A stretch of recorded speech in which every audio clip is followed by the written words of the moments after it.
So I've now got the mirror off, and you can see that this is the screw that is attaching it up to the headliner area, and it's held in place. It's actually captive. If I push it away, you'll see it'll drop loose, but these two bars keep it in one position, pretty much lined up.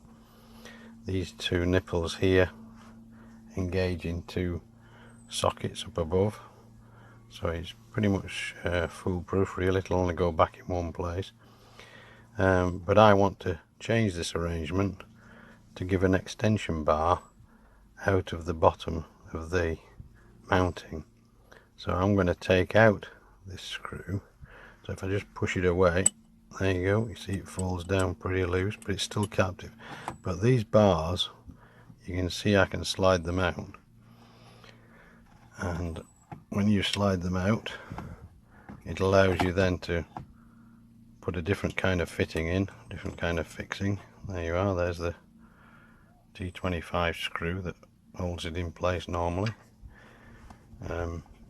These things are a little bit tight when you first try to move them.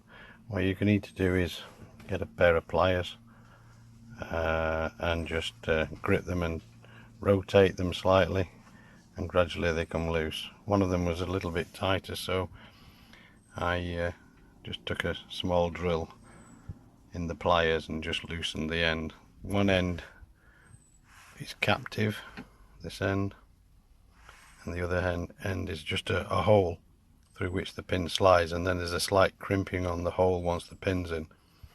So all you have to do is just ease the crimping with the end of a drill in your pliers, and you don't need to put it in the power drill or anything.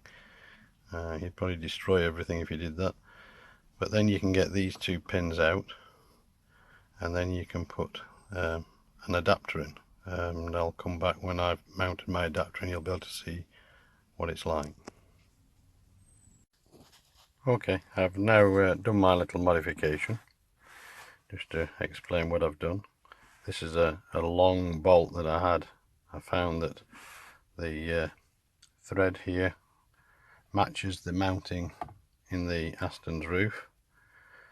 I've measured the depth here to make sure we're not going to suddenly start denting the roof by screwing it in too far.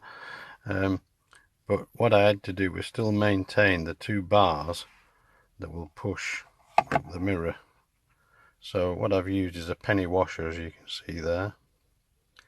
The bars themselves are now pushed back in. You can see the two ends of the, we're in focus maybe, you can see the ends of the pins there. And what I've also done is use two locking nuts, or two nuts, and lock them together behind the penny washer. Let me just see, there you are, you can just see there's one and there's the other. Those are locked together, so when I screw the end of the bolt, or the threaded bar as it is now, those will be locked and they'll screw up into the roof, and it'll clamp because the penny washer is going to push the bars up and push everything up into the roof. Then I will be left with a long, nice long piece of threaded bar, onto which at some point, at some position when I establish it, I will put another little bracket to mount the camera on, and then I'll hide this horrible looking threads form with a piece of plastic tubing, black plastic tubing, so it should look quite good. So again, those two nuts there are just locked together just so I can get a spanner on it to tighten everything up. So I'll mount it in the car now, leave it with just the bare thread hanging down, and then think again about just exactly how I'm going to utilise that threaded bar, which is a good vertical. That's important for me at the moment. It's a vertical bar to which I can screw something to. Okay. Okay, I've now screwed it into position. You can see it's a good fit at the top, and when I reveal what we've got behind here, we've got a long piece of threaded bar with a couple of nuts on the bottom which I'll take off now. I can unlock them. We use those to tighten up the whole assembly, and now I've got something I can work with.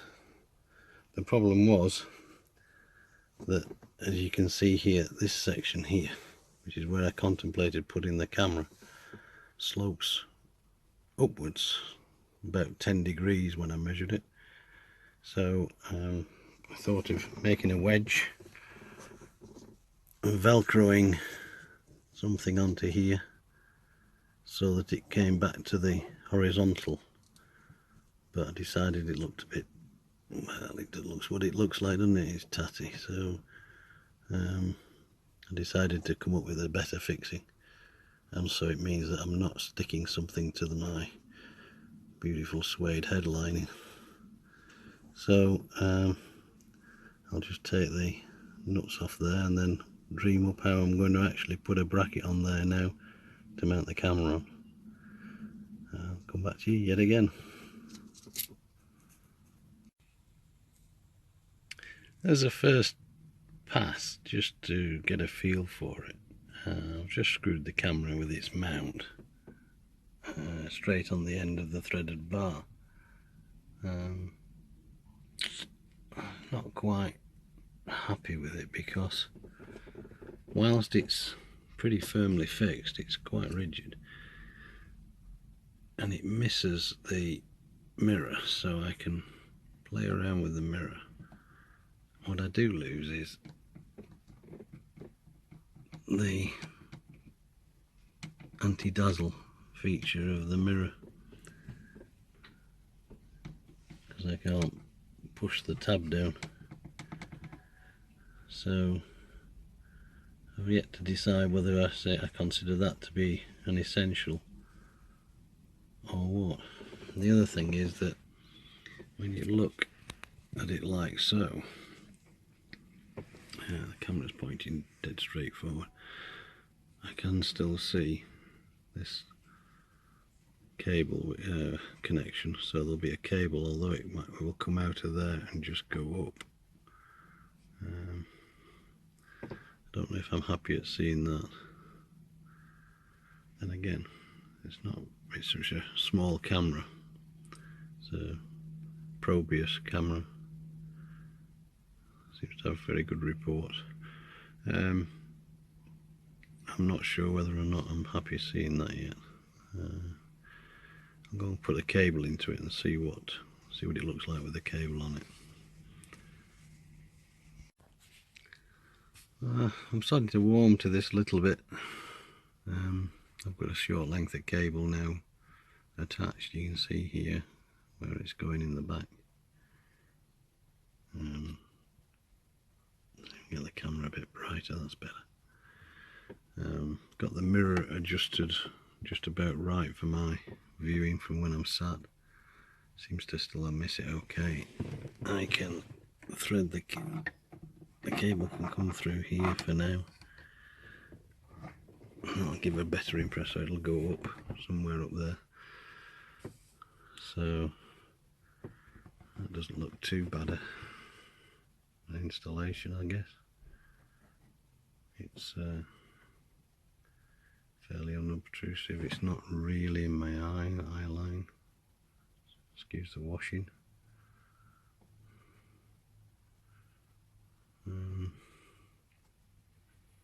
Yeah, I might try it at that for a week, and because I've still got to do all the rest of the installation. I've got to get the power supply from the fuse box.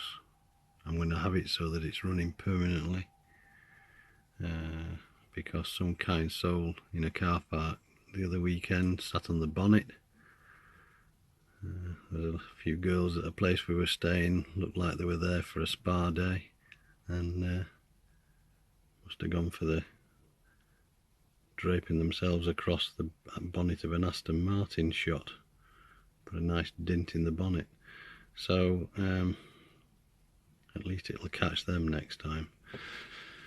Okay, I'll do the rest of the installation. I'll show you when I've finished the installation, and then we'll see how it runs for a week before I decide if I need to modify the bracket and move the camera slightly forward and We'll see what kind of results we get.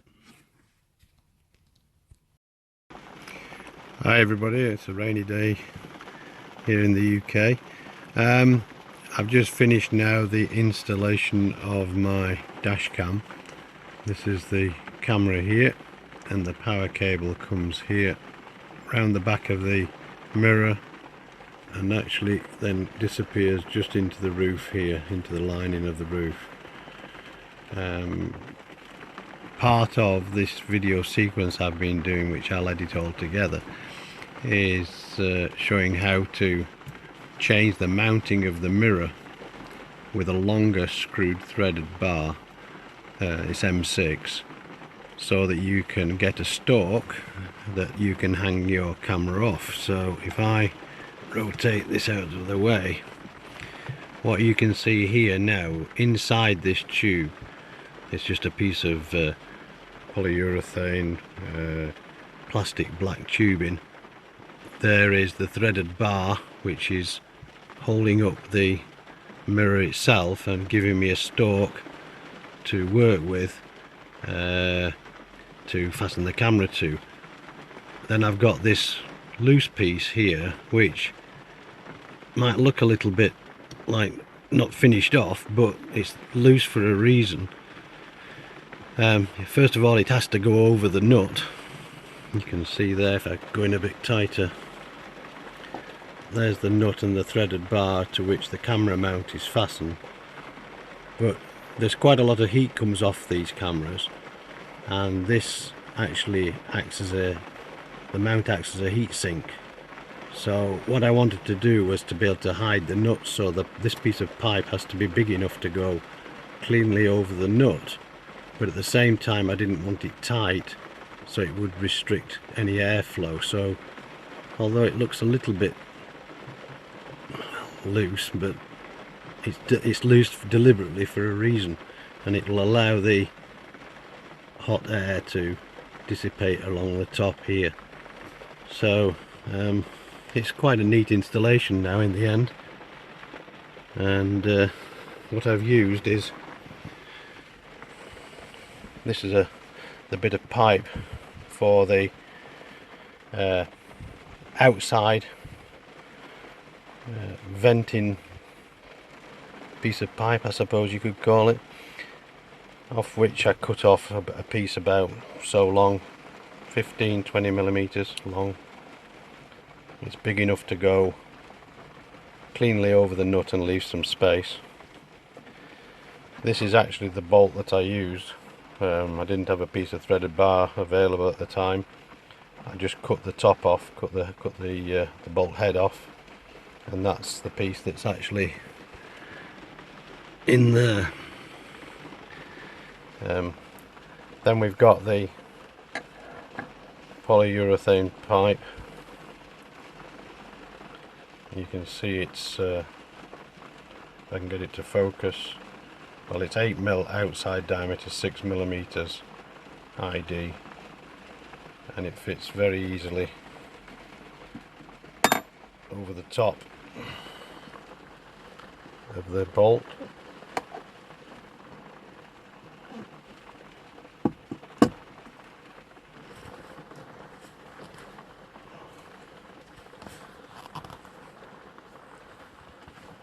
There you are. Didn't look very pretty, but trying to do it with one hand isn't easy and hold the camera at the same time.